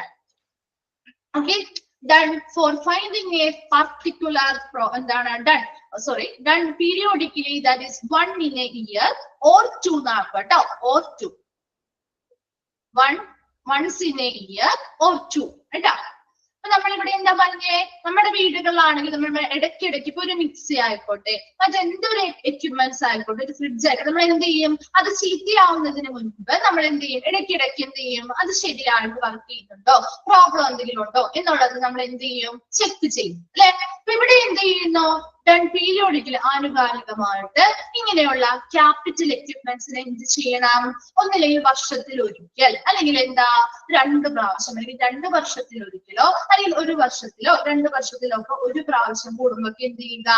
ഒരു പ്രാവശ്യം ഇത് മെയിൻ്റനൻസ് ചെയ്യുക. അപ്പൊ അത് ആനുകാലികമായിട്ട് അങ്ങനെ ചെയ്യണം. once in a year or 2, ഇതാ ഒരു പ്രാവശ്യം അല്ലെങ്കിൽ രണ്ട് വർഷത്തിനുള്ളിൽ എന്താണ് 2 പ്രാവശ്യം ഒക്കെ എന്ത് ചെയ്യുക? ആനുകാലികമായിട്ട് അത് മെയിൻ്റനൻസ് നൽകുക. അപ്പൊ അതെന്താണ്? ആ ഒരു എക്യുപ്മെന്റ് ഒരു എന്താണ് ബ്രേക്ക് ഡൗൺ ആവുന്നതിനെയൊക്കെ തടയാനായിട്ട് ചെയ്യുന്ന ഒരു മുൻകരുതൽ അല്ലെങ്കിൽ പ്രിക്കോഷൻ ആണ് പ്രിവെന്റീവ് മെയിൻ്റനൻസ് എന്ന് പറയുന്നത്. രണ്ടാമത്തത് ഡിറ്റക്റ്റീവ്. ഡിറ്റക്റ്റീവ് എന്ന് പറയുന്നത് എന്തായിരിക്കും? എന്താണ് ഡിറ്റക്റ്റീവ് എന്ന് പറഞ്ഞാല്? പ്രോബ്ലം കണ്ടെത്തുക അല്ലെ. ഇവിടെ മെയിൻ്റനൻസ് കഴിഞ്ഞു നമ്മൾ എന്താണ് നെക്സ്റ്റ് പറഞ്ഞത്? ഡിറ്റക്റ്റീവ്. അതായത് ആ പ്രോബ്ലം എന്താണ്? അപ്പൊ ആ ഒരു മെഷീൻ ചിലപ്പോൾ എന്തെങ്കിലും പ്രോബ്ലംസ് കാണിക്കുന്നുണ്ട്. ചിലപ്പോൾ നമുക്ക് തോന്നുകയാണ് എന്താണ് പ്രോപ്പറായിട്ട് ആദ്യത്തെ പോലെ തന്നെ വർക്ക് ചെയ്യുന്നില്ലല്ലോ എന്ന് തോന്നിക്കഴിഞ്ഞാൽ അവിടെ ആ പ്രോബ്ലത്തെ എന്ത് ചെയ്യാണ്? കണ്ടെത്തുന്നു അല്ലെ. That for finding A particular problem, ഒരു പ്രത്യേക പ്രോബ്ലം എന്താണോ ആ ഒരു ഉപകരണത്തിനുള്ളത് അത് കണ്ടെത്തുന്ന ഫേസ് ആണ് ഡിറ്റക്റ്റീവ് എന്ന് പറയുന്നത്. അവിടെ ആ പ്രോബ്ലം കണ്ടെത്തി നമ്മൾ അതിനനുസരിച്ചുള്ള പരിഹാരങ്ങൾ ചെയ്ത് ആ ഒരു മെഷീൻ എന്ത് ചെയ്യുന്നു? നല്ല പുതിയ രീതിയിൽ ആക്കിക്കൊണ്ടുവരുന്നു. മൂന്നാമതായിട്ട് ബ്രേക്ക് ഡൗൺ. ഇതെന്താ ബ്രേക്ക് ഡൗൺ എന്ന് പറഞ്ഞാൽ എന്താ? ആ ഒരു മെഷീൻ നിന്ന് പോകുന്നു. The machine will break down and will not work. അത് എന്ത് ചെയ്യുന്നു? നിന്ന് പോകുന്നു, അത് പിന്നീട് വർക്ക് ചെയ്യുന്നില്ല അല്ലെ. ആ ഒരു കണ്ടീഷനിലെത്തി. And activity not completed. അതുകൊണ്ട് തന്നെ പ്രവർത്തനങ്ങളൊക്കെ എന്താ? നടക്കാതെ വരും അല്ലെ. ഇപ്പൊ ഒരു മെഷീൻ ബ്രേക്ക് ഡൗൺ ആകും. ഇപ്പൊ നമ്മുടെ ഒരു മെഷീൻ അല്ലെങ്കിൽ ഒരു മിക്സി, നമ്മുടെ വീട്ടിലൊരു മിക്സി ആയിക്കോട്ടെ, ഒരു വാഷിംഗ് മെഷീൻ ആയിക്കോട്ടെ, നമ്മളത് ബ്രേക്ക് ഡൗൺ ആയി നിന്ന് പോയി കഴിഞ്ഞാൽ എന്താ പറ്റുക? അവിടെ വരുന്ന അത് നിന്ന് പോയി അവിടെ പ്രവർത്തനങ്ങളൊന്നും നടക്കുന്നില്ല, അല്ലെങ്കിലോ വിൽ നോട്ട് വർക്ക് അല്ലെ. അത് പിന്നീട് നിന്ന് പോയി പിന്നെ അത് വർക്ക് ചെയ്യുന്നില്ല എങ്കിൽ നമ്മൾ ആ ഒരു മെഷീനിൽ ഇട്ടിരിക്കുന്ന ആ ഒരു പ്രവർത്തനം അവിടെ നിന്ന് പോവില്ലേ? മെഷീൻ ചെയ്യുന്ന ആ ഒരു പ്രവർത്തനം നിന്ന് പോവില്ലേ? Ideal time and cost high. എന്താണ്? ഇനി ഇത് നന്നാക്കി എടുക്കണമെങ്കിൽ നമുക്ക് എന്ത് വേണ്ടി വരും? ഇതൊരു മെയിൻ്റനൻസ് ചെയ്യണമെങ്കിൽ ശരിയായ സമയം എടുക്കും അല്ലെ. കുറച്ച് സമയം എടുക്കില്ലേ? പെട്ടെന്ന് ഒരു ദിവസം കൊണ്ട് അല്ലെങ്കിൽ ഇത്ര സമയം കൊണ്ട് നമുക്കത് ശരിയാക്കി എടുക്കാൻ പറ്റുമോ? നിന്നുപോയ ഒരു ഉപകരണം ശരിയായ സമയം എടുക്കും അല്ലെ. അതുപോലെ കോസ്റ്റ് എങ്ങനെയായിരിക്കും? കൂടുതലായിരിക്കില്ലേ? നമ്മളൊരു സാധനം മെയിൻ്റനൻസ് ചെയ്യുമ്പോൾ അതിൽ ഒരുപാട് സാധനങ്ങളൊക്കെ മാറ്റണം എന്നൊക്കെ പറഞ്ഞാൽ അവര് നമ്മുടെ ഒരുപാട് പൈസ വാങ്ങിക്കാറില്ലേ? നമ്മുടെ വീടുകളിലെ മെയിൻ്റനൻസ് ചെയ്യുമ്പോൾ അല്ലെങ്കിൽ ഒരു സാധനം നിന്ന് പോയി കഴിഞ്ഞാൽ അത് കൊണ്ട് റിപ്പയർ ചെയ്യാൻ കൊടുക്കുമ്പോ അല്ലെ, അപ്പൊ ഒരുപാട് ചിലവും വരുന്നുണ്ട് അല്ലെ. സമയവും നഷ്ടം വരുന്നുണ്ട്, ചിലവും കൂടുതലാണ്. ഈ 3 കാര്യങ്ങളാണ് നമ്മുടെ മെയിൻ്റനൻസ് ഓഫ് എക്യുപ്മെന്റില് 3 രീതിയിൽ 3ആയിട്ട് നമ്മൾ ഡിവൈഡ് ചെയ്താണ് നമ്മളത് പഠിച്ചത്. ഒന്നാമത് പ്രിവെന്റീവ് മെയിൻ്റനൻസ് ആണ് അല്ലെ. ഇതെന്താ? ആനുകാലികമായിട്ട് വർഷത്തിൽ 1 or 2 പ്രാവശ്യം ആനുകാലികമായി അത് എന്ത് ചെയ്യുന്നു? മെയിൻ്റനൻസുകൾ ചെയ്തിട്ട് അത് ആ ഒരു ബ്രേക്ക് ഡൗൺ ആവുന്നതിനെ തടയുന്നു. രണ്ടാമത്തത് ഡിറ്റക്റ്റീവ്. ആ ഒരു മെഷീന്റെ കൃത്യമായ ആ ഒരു ഉപകരണത്തിന്റെ കൃത്യമായിട്ടുള്ള പ്രോബ്ലം എന്താണെന്ന് കണ്ടെത്തുന്നു അല്ലെ. അതിനനുസരിച്ചുള്ള പരിഹാരങ്ങൾ ചെയ്ത് ആ ഒരു മെഷീൻ നല്ല രീതിയിൽ കൊണ്ടുപോകുന്നു. ഇനി മൂന്നാമത്തതായിട്ട് ബ്രേക്ക് ഡൗൺ ആയില്ല ആ ഒരു മെഷീൻ നിലച്ചു പോയി കഴിഞ്ഞാൽ അവിടെ എന്താ? വേറെ വർക്കുകളൊന്നും നടക്കില്ല പറ്റില്ല. അതുകൊണ്ട് എല്ലാ പ്രവർത്തനങ്ങളും അവിടെ എന്താണ് കംപ്ലീറ്റഡ് ആവാതിരിക്കും. അപ്പൊ അവിടെ നമ്മൾ ഈ ഒരു മെഷീൻ നമുക്ക് അത് എന്താണ് മെയിൻ്റെനൻസ് ചെയ്ത് പുതിയ പഴയ രീതിയിലാക്കി എടുക്കണമെങ്കിൽ ഒരുപാട് സമയവും അതുപോലെ ഒരുപാട് ചിലവും വരുന്നതാണ്.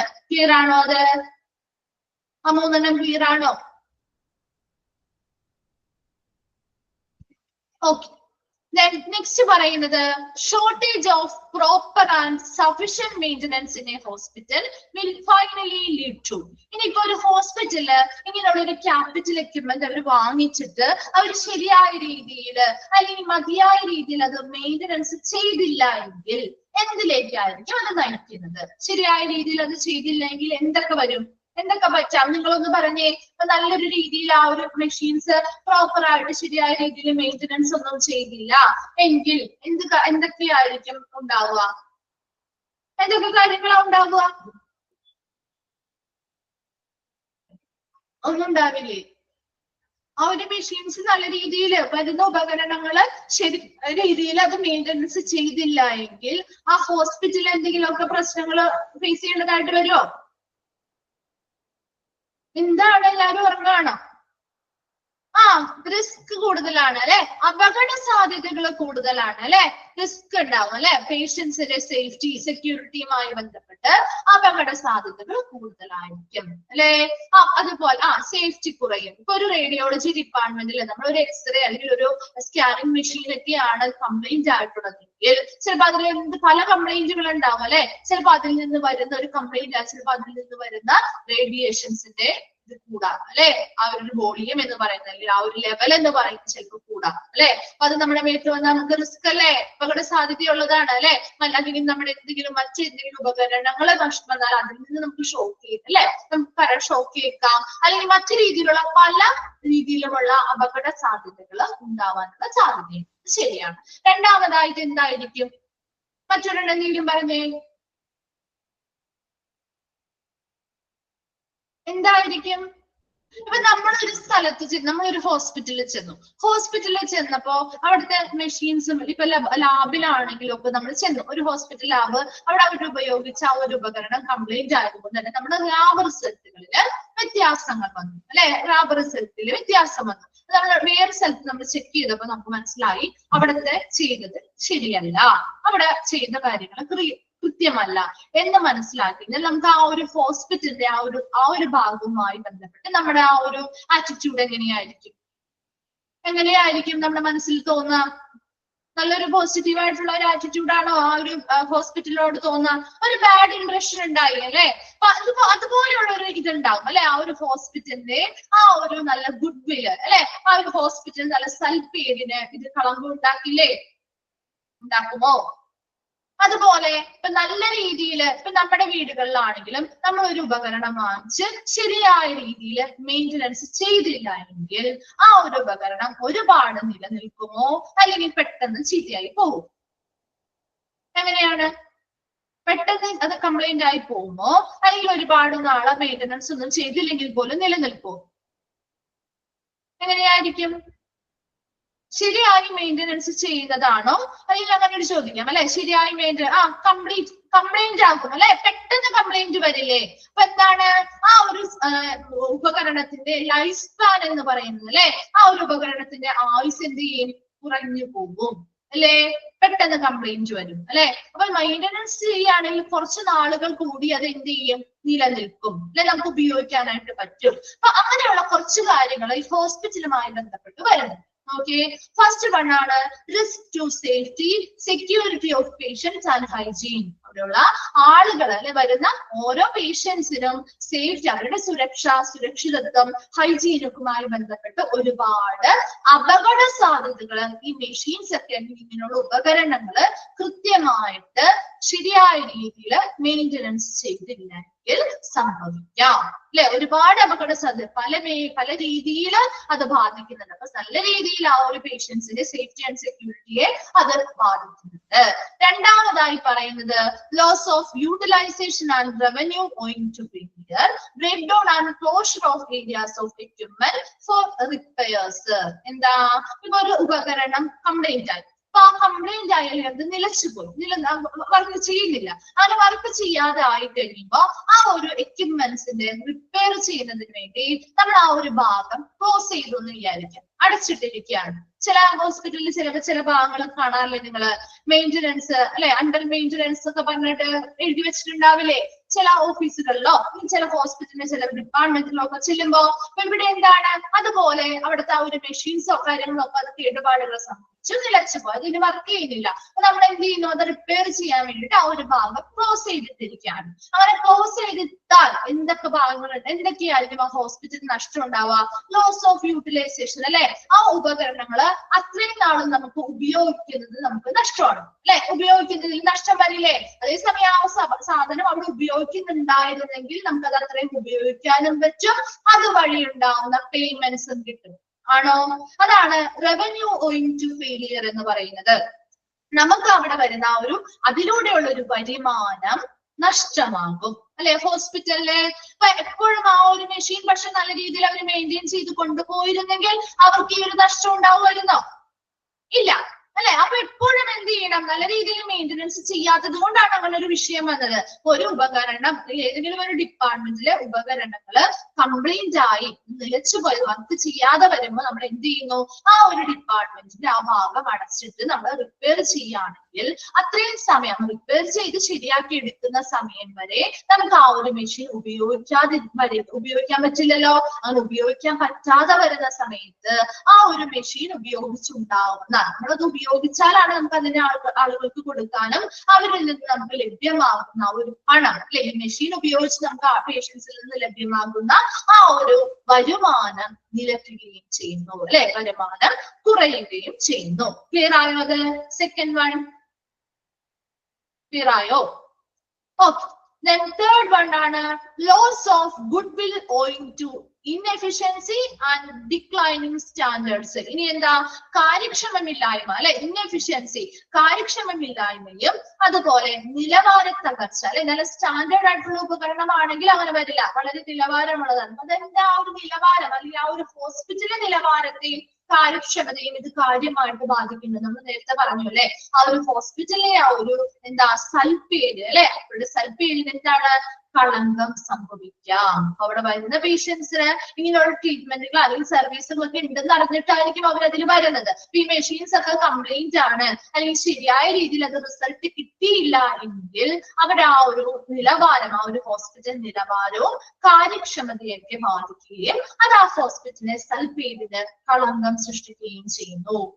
നാലാമതായിട്ട് net reduction in effective life of property and equipment. ആ ഒരു ഉപകരണത്തിന്റെ ഫലപ്രദമായിട്ടുള്ള ആ ഒരു ആയുസ് അല്ലെ അത് കുറയ്ക്കുകയും ചെയ്യുന്നു. നല്ല രീതിയിൽ മെയിൻ്റനൻസ് ചെയ്തിരുന്നെങ്കിൽ അത് ഒരുപാട് നാള് നമുക്ക് എന്ത് ചെയ്യാൻ പറ്റിയേനെ, ഉപയോഗിക്കാൻ പറ്റിയിരുന്നേനെ അല്ലെ. അപ്പൊ അതിന്റെ ആയുസ് കുറച്ചത് എന്തുകൊണ്ടാണ്? ഇത് കൃത്യമായിട്ട് മെയിൻ്റനൻസ് ചെയ്യാതിരുന്നത് കൊണ്ട് തന്നെ അത് പെട്ടെന്ന് എന്ത് ചെയ്തു, കംപ്ലൈന്റ് ആയി പോയി. ക്ലിയർ ആണോ? അത് 4 കാര്യങ്ങളാണ് നമ്മൾ പറഞ്ഞത്. ഒരു ഹോസ്പിറ്റലിൽ ശരിയായ രീതിയിൽ ഇങ്ങനെയുള്ള ക്യാപിറ്റൽ എക്യുപ്മെന്റ്സുകൾ മെയിൻ്റനൻസ് ചെയ്തില്ല എങ്കിൽ വരാവുന്ന കാര്യങ്ങളാണ് പറഞ്ഞത്. ക്ലിയർ ആണോ? ആ 4 എണ്ണം എന്തെങ്കിലും റിപ്പീറ്റ് ചെയ്യണോ? ആ 4 എണ്ണത്തില് ഓക്കെ ആണോ? ഓക്കെ. ഫോർത്ത് വണ്ണോ?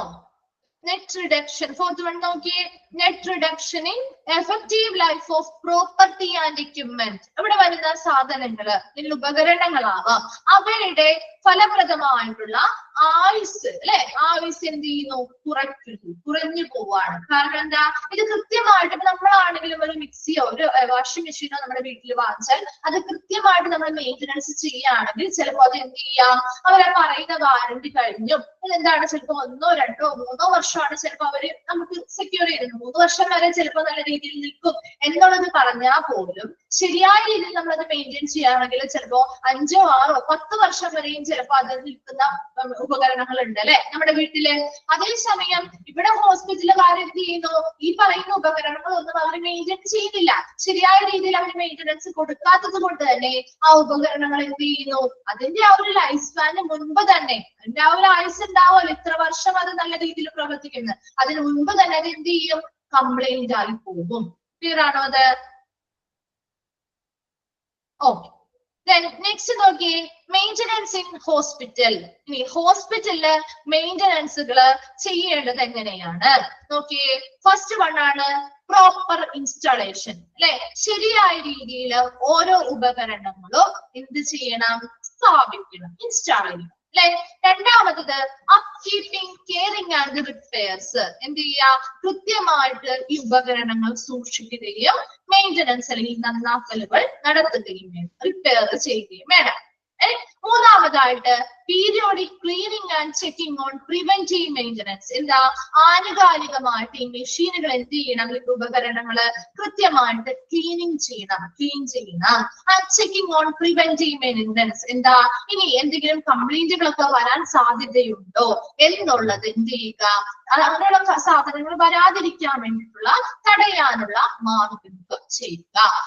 നാലാമതായിട്ട് റെക്കോർഡ് കീപ്പിംഗ്. എന്ത് ചെയ്യുക, റെക്കോർഡുകളിൽ സൂക്ഷിച്ചു വെക്കുക. അഞ്ചാമതായി പറയുന്നത് പ്രൊക്യൂർമെന്റ് ഓഫ് സ്പെയർസ്. ഇങ്ങനെയുള്ള ഉപകരണങ്ങൾ ഇനി ഇൻ കേസ് എന്തെങ്കിലും പെട്ടെന്ന് ഒരു കംപ്ലൈന്റ് വരാണെങ്കിൽ അതിന് ഉടനടി ശരിയാക്കാൻ വേണ്ടിയിട്ടുള്ള സ്പെയറുകൾ എന്ത് ചെയ്യുക, സംഭരിച്ചു വെക്കുക. നമ്മുടെ വീട്ടിലെ ചില സാധനങ്ങൾക്കൊക്കെ നമ്മൾ എടുത്തു വെക്കാറുണ്ട്, അല്ലെ? ചില സ്പെയറുകളൊക്കെ വാങ്ങി വെക്കാറില്ലേ, നമുക്ക് തന്നെ ഇടാൻ പറ്റുന്ന രീതിയിലുള്ള സ്പെയറുകള്. എന്തെങ്കിലുമൊക്കെ കംപ്ലൈന്റ് വന്നാല് ചെയ്യാറുണ്ടോ? എന്തിന്റെയൊക്കെയാ നിങ്ങൾ വാങ്ങി വെക്കാറ്? ഒരു പ്രഷർ കുക്കറിന് സ്ക്രൂ ഡ്രൈവർ, അങ്ങനെയല്ല ഉദ്ദേശിക്കുന്ന സ്പെയറുകൾ എന്ന് പറയുമ്പോൾ ആ ഒരു മെഷീൻ ഉപകരണവുമായി ബന്ധപ്പെട്ടാ വരുന്നത്. നോക്കി എന്തായിരിക്കും, ഇപ്പൊ ഒരു പ്രഷർ കുക്കർ വന്നതിന്റെ വാഷറോ അല്ലെങ്കിൽ അങ്ങനെയുള്ള കാര്യങ്ങളൊക്കെ നിങ്ങളെ സ്പെയർ, മിക്സിയുടെ ബ്ലേഡ് വരാം, അല്ലെ? സേഫ്റ്റി വാൽവുകള്, അങ്ങനെയൊക്കെ നമ്മൾ വാങ്ങി വെക്കില്ലേ സ്പെയറുകള്.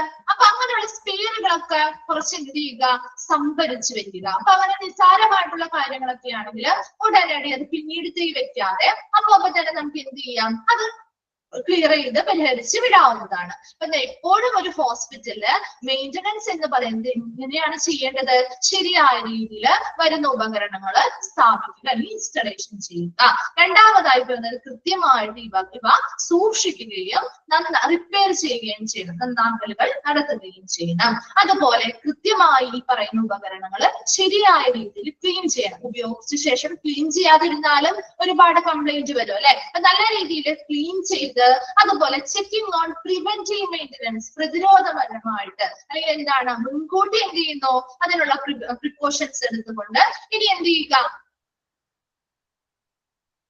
സ്പെയറുകൾ എന്ന് പറഞ്ഞു കഴിഞ്ഞാല് എക്സ്ട്രാ ഒരെണ്ണം കരുതുകയല്ല. കാരണം എന്താ, ഇവിടെ ഒരു ക്യാപിറ്റൽ എക്യുപ്മെന്റ്സ് മെയിൻറ്റെയിൻ ചെയ്യുന്ന കാര്യമല്ലേ നമ്മൾ പറഞ്ഞേ. ഒരെണ്ണം എക്സ്ട്രാ കരുതുക എന്ന് പറഞ്ഞു കഴിഞ്ഞാൽ നമ്മൾ ഒരെണ്ണം വാങ്ങണമെങ്കിൽ എത്ര രൂപ കൊടുക്കണം, അല്ലെ? ആ ഒരു മെഷീൻ എന്തെങ്കിലും കംപ്ലൈന്റ് വന്നാല് പെട്ടെന്ന് പരിഹരിക്കാവുന്നതൊക്കെ ആണെങ്കിൽ അതിനനുസരിച്ചുള്ള ചെറിയ ചെറിയ സ്പെയർ പാർട്ടുകളില്ലേ, സ്പെയർ പാർട്സ് ഇല്ലേ? ഇപ്പൊ നമ്മൾ വണ്ടിയൊക്കെ ആണെങ്കിലും കംപ്ലൈന്റ് വരുമ്പോൾ നമ്മൾ സ്പെയർ പാർട്സുകൾ വെക്കാറില്ലേ? അതുപോലത്തെ സാധനങ്ങളൊക്കെ എന്ത് ചെയ്യുക, അതിനനുസരിച്ചുള്ള ചെറിയ ചെറിയ സാധനങ്ങളാണെങ്കിൽ അതൊക്കെ വാങ്ങിച്ച് സൂക്ഷിച്ചു വെക്കുക. അപ്പൊ എപ്പോഴാണോ കംപ്ലൈന്റ് വരുന്നത് അപ്പൊ ആ സാധനം അവൈലബിൾ അല്ല എന്ന് പറഞ്ഞ് തിരഞ്ഞു നടക്കേണ്ട കാര്യമില്ലല്ലോ. നമ്മുടെ കയ്യിൽ ഓൾറെഡി അത് സ്റ്റോക്ക് ഉണ്ടെങ്കിൽ ഉടനടി അത് എന്ത് ചെയ്യാം, റിപ്പയർ ചെയ്ത് മാറ്റാവുന്നതാണ്. ക്ലിയർ ആണോ? ഓക്കെ. നെക്സ്റ്റ് എന്താ നമ്മൾ പറഞ്ഞേ, റെക്കോർഡ് കീപ്പിംഗ്, അല്ലെ? റെക്കോർഡുകളൊക്കെ കൃത്യമായിട്ട് സൂക്ഷിക്കുക. ഇങ്ങനെയുള്ള എക്യുപ്മെന്റ്സുകളെ കുറിച്ചുള്ള റെക്കോർഡുകളൊക്കെ കൃത്യമായിട്ട് സൂക്ഷിക്കുക. അതുപോലെ സ്പെയർ പാർട്സുകളൊക്കെ കൃത്യമായിട്ട് എന്ത് ചെയ്യുക, ആവശ്യമനുസരിച്ച് സംഭരിച്ചു വെക്കുക. ഇത്രയും കാര്യങ്ങളോട് നമുക്ക് നല്ല രീതിയിൽ ഒരു ഹോസ്പിറ്റലിൽ വരുന്ന ക്യാപിറ്റൽ എക്യുപ്മെന്റ്സുകളുടെ മെയിന്റനൻസ് നടത്താനായിട്ട് സാധിക്കും. ക്ലിയർ ആണോ? ക്ലിയർ ആണോ? ഓക്കെ. നെക്സ്റ്റ് രണ്ട് കാര്യം കൂടി പറഞ്ഞിട്ട് നമുക്ക് വൈൻഡപ്പ് ചെയ്യാം കേട്ടോ. നെക്സ്റ്റ് ലാസ്റ്റ് നമ്മളിപ്പോ 3 ഇതാണ് പറഞ്ഞത്, അല്ലെ? 3 എണ്ണം പറഞ്ഞു. ഏതിലായിരുന്നു നോക്കി നിങ്ങള്? ഹോസ്പിറ്റൽ എക്യുപ്മെന്റ് മാനേജ്മെന്റിൽ ഒരു 5 സ്റ്റെപ്പാണ്, 5 പോയിന്റ്സിൽ നമ്മൾ 3 എണ്ണം പറഞ്ഞു. ഇപ്പൊ മെയിന്റനൻസ് ഓഫ് എക്യുപ്മെന്റ് വരെ പറഞ്ഞു. നെക്സ്റ്റ് വരുന്നത് utilisation of equipment. 5th one ആണ് ഡിസ്കാർഡിംഗ് ഓഫ് എക്യുപ്മെന്റ്. അറിയാവുന്ന കാര്യങ്ങൾ തന്നെയാണ്. നോക്കിയേ, എന്താണ് ഒരു യൂട്ടിലൈസേഷൻ ഓഫ് എക്യുപ്മെന്റ് എന്ന് പറഞ്ഞാല് ഉപയോഗിക്കാണ്, അല്ലെ? ഉപകരണം ഉപയോഗിക്കുന്നത്. അപ്പൊ എപ്പോഴും യൂട്ടിലൈസേഷൻ എന്ന് പറയുന്നത് അല്ലെങ്കിൽ ഉപയോഗം എന്ന് പറയുന്ന ഒരു ഉപകരണത്തിന്റെ ഉപയോഗം എത്ര ശതമാനമായിരിക്കണം? ഒരു ഉപകരണത്തിന്റെ ഉപയോഗം എന്ന് പറയുന്നത് മാക്സിമം എത്ര ശതമാനമാണ്?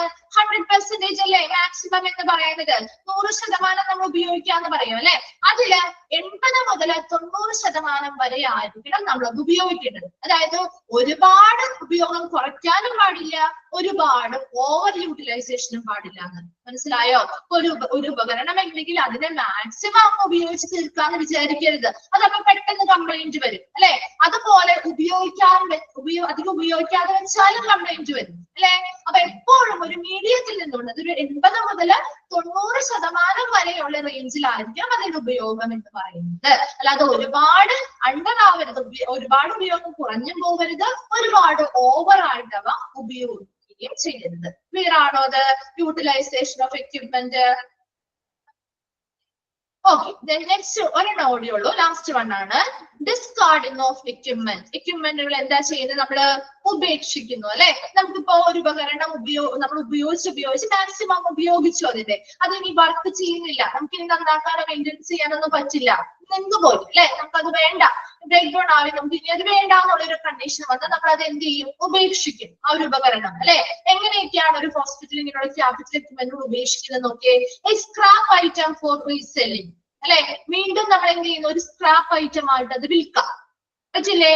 ആ ഒരു ഉപകരണത്തിന് നമുക്ക് വാങ്ങിച്ച വിലയൊന്നും കിട്ടില്ലെങ്കിലും എന്തെങ്കിലും ഒരു വാല്യൂ ഉണ്ടാവും അല്ലെ. നമ്മൾ സ്ക്രാപ്പ് വാല്യൂ പഠിച്ചതല്ലേ. അപ്പൊ അതിന് എന്തെങ്കിലും ഒരു മൂല്യം അല്ലെങ്കിൽ എന്തെങ്കിലും ഒരു തുക ഇവർക്ക് ലഭ്യമാകും അല്ലെ. അപ്പൊ നമുക്ക് അങ്ങനെ സ്ക്രാപ്പിൽ കൊടുത്തുകൊണ്ട് രണ്ടാമത് നമുക്ക് അത് എന്ത് ചെയ്യാം? റീസെല്ലിംഗ് ചെയ്യാം, വിൽക്കാം. അല്ലെങ്കിലോ giving free to small hospital, ചെറിയ ചെറിയ ആശുപത്രികൾക്ക് ഫ്രീ ആയിട്ട് കൊടുക്കാം. എന്തിനായിരിക്കും ചെറിയ ആശുപത്രികളിൽ ഫ്രീ ആയിട്ട് കൊടുക്കുന്നത്? എന്തുകൊണ്ടായിരിക്കും? അപ്പൊ ആ ഒരു ഹോസ്പിറ്റൽ, ചെറിയ ആശുപത്രികൾ നമുക്ക് അവർക്ക് അധികം വലിയ രീതിയിലുള്ള മൂലധനങ്ങളോ കാര്യങ്ങളോ ഒന്നും ഉണ്ടാകും അല്ലെ. അപ്പൊ അവർ ഈ ഒരു എക്യുപ്മെന്റ്സുകൾ ഉപയോഗിച്ച് നോക്കി അവരെന്ത് ചെയ്യും? കുറച്ച് മെയിൻ്റനൻസും കാര്യങ്ങളൊക്കെ ചെയ്തെടുത്ത് ഇത് ഓക്കെ ആക്കാൻ പറ്റുമെങ്കിൽ അവർ എടുക്കും. അത് എന്തിനു വേണ്ടിയാ? നമ്മുടെ വീട്ടിലാണെങ്കിൽ നമ്മള് യൂസ്ഡ് ആയിട്ടുള്ള വാഹനങ്ങളൊക്കെ വാങ്ങാറില്ലേ, അല്ലെങ്കിൽ യൂസ്ഡ് ആയിട്ടുള്ള മറ്റെന്തെങ്കിലും സാധനങ്ങൾ വാങ്ങാറില്ലേ? എന്തിനു വേണ്ടിയാണ്? അത് ഉപയോഗിച്ചൊന്ന് പരിചയപ്പെടാൻ വേണ്ടിയിട്ടാണ് അല്ലെ. അത് ഉപയോഗിച്ചത് എങ്ങനെയാണ് എന്താണെന്നുള്ളതൊക്കെ മനസ്സിലാക്കി എല്ലാം കഴിഞ്ഞു കഴിഞ്ഞ് അതിന് നമ്മൾ ആ വാങ്ങിച്ച ഒരു ഉപയോഗം കഴിഞ്ഞു കഴിഞ്ഞാലും ഈ ഒരു മെഷീൻ കേടായി പോട്ടെ, അവർക്ക് നഷ്ടമില്ല. അവരെന്ത് ചെയ്യും? അതിനെപ്പറ്റി അവർ പൂർണ്ണമായും പഠിച്ചു. നമ്മളൊരു സെക്കൻഡ് ഹാൻഡ് വാഹനം, ഒരു ഡ്രൈവിംഗ് ലൈസൻസിന് വേണ്ടിയിട്ട് ചിലര് വണ്ടി ഓടിക്കാൻ പഠിക്കുന്നത് അങ്ങനെയല്ലേ. ഒരു സെക്കൻഡ് ഹാൻഡ് 2 വീലർ വാങ്ങിയിട്ട് അവരത് എന്ത് ചെയ്യും? അത് ഓടിച്ച് പഠിക്കും അല്ലെ. ഓടിച്ച് പഠിക്കും അതെങ്ങനെ ഓടിക്കണം എന്നുള്ള കാര്യങ്ങളെ കുറിച്ചൊക്കെ പഠിച്ചു കഴിഞ്ഞ് അവരെന്ത് ചെയ്യും? അത് ആ ഒരു വണ്ടി പിന്നീട് എന്താണ് ചീത്തയായി പോയാലും അല്ലെങ്കിൽ ഉപയോഗിക്കാൻ പറ്റാണ്ടായാലും അവർക്ക് വലിയ നഷ്ടമൊന്നും വരില്ല. കാരണം അവർ മേടിച്ച ആ ഒരു ഉദ്ദേശം അവർക്ക് നടന്നു അല്ലെ. പിന്നീട് അവരെന്ത് ചെയ്യും? ആ പുതിയൊരു വാഹനം വാങ്ങും അല്ലെ. അതുപോലെ ഇവിടെ എന്താണ്? ചെറിയ ആശുപത്രികൾക്ക് ഇത്രയും വില കൊടുത്ത ഒരു ഉപകരണം വാങ്ങി ടെസ്റ്റ് ചെയ്ത് നോക്കാനായിട്ട് പറ്റും. അപ്പൊ അവരിവിടെ എന്ത് ചെയ്യും? ഇങ്ങനെയുള്ള ഹോസ്പിറ്റലുകളിൽ നിന്ന് ഇവർ പുതിയ എക്യുപ്മെന്റ്സുകൾ വാങ്ങുമ്പോ ഇവരെന്ത് ചെയ്യും? പഴയതായിട്ടുള്ള ഇങ്ങനെയുള്ള ക്യാപിറ്റൽ എക്യുപ്മെന്റ്സുകൾ ചെറിയ ഹോസ്പിറ്റലുകൾക്ക് ഇവരുമായിട്ട് അഡ്ജസ്റ്റഡ് ആയിട്ടുള്ള ഹോസ്പിറ്റലുകൾക്ക് എന്ത് ചെയ്യും? ഫ്രീ ആയിട്ട് കൊടുക്കും. അപ്പൊ ഫ്രീ ആയിട്ട് കൊടുക്കുമ്പോ ആ ഹോസ്പിറ്റലുകൾ ചിലപ്പോൾ കുറച്ച് മെയിൻ്റനൻസ് ഒക്കെ ചെയ്യേണ്ടതായിട്ട് വരും. അവരതൊക്കെ ചെയ്ത് ആ ഒരു ഹോസ്പിറ്റൽ അത് ഉപയോഗിച്ച് അവിടുത്തെ സ്റ്റാഫുകളൊക്കെ അത് പരിചയപ്പെടുത്തി ഓക്കെ ആണ്, നല്ലൊരു ഇതാണെന്നൊക്കെ അവർക്ക് തോന്നിക്കഴിഞ്ഞാൽ അവരുടെ കയ്യിൽ പിന്നീട് നല്ല തുക വരുന്ന സമയത്ത്, ഫണ്ട് വരുന്ന സമയത്ത് അവരെന്ത് ചെയ്യും? ഇങ്ങനെയുള്ള ക്യാപിറ്റൽ എക്യുപ്മെന്റ്സുകൾ പുതിയൊരെണ്ണം പർച്ചേസ് ചെയ്ത് ആ ഹോസ്പിറ്റലിൽ സ്ഥാപിക്കും. ക്ലിയർ ആണോ? അത് രണ്ട് രീതിയിൽ നമുക്ക് ഡിസ്കാർഡ് ചെയ്യാം. ഒന്നില്ലെങ്കിൽ ചെറിയ ഹോസ്പിറ്റലുകൾക്ക് ഫ്രീ ആയിട്ട് കൊടുക്കാം, അല്ലെങ്കിൽ സ്ക്രാപ്പിൽ നമുക്ക് ഇത് വിൽക്കാവുന്നതാണ്, രണ്ടാമത് റീസെൽ ചെയ്യാവുന്നതാണ്. ക്ലിയർ ആണോ? അത് ആ ഒരു 5 പോയിന്റ്സും ക്ലിയർ ആണോ? ഓക്കെ ആണ്. ഓക്കെ, ഇത്ര എടുക്കുന്നുള്ളൂ കേട്ടോ. നെക്സ്റ്റ് ക്ലാസ്സിൽ നമുക്ക് ബാക്കി കണ്ടിന്യൂ ചെയ്യാം. അപ്പൊ നെക്സ്റ്റ് ക്ലാസ്സിൽ വരുമ്പോ എല്ലാവരും ഇതൊന്ന് വായിച്ച് മനസ്സിലാക്കി വെച്ചിട്ട് വരണം കേട്ടോ. ഇനി പറയുന്ന കാര്യങ്ങളും ഇതുമായിട്ട് റിലേറ്റഡ് ആയതുകൊണ്ട് നിങ്ങൾക്ക് കണക്ട് ചെയ്യണമെങ്കിൽ നിങ്ങൾ വായിക്കാതെ മനസ്സിലാക്കാതെ പറ്റില്ല. അതുകൊണ്ടാണ് പിന്നെയും പറയുന്നത് കേട്ടോ. Thank you. Thank you ma'am.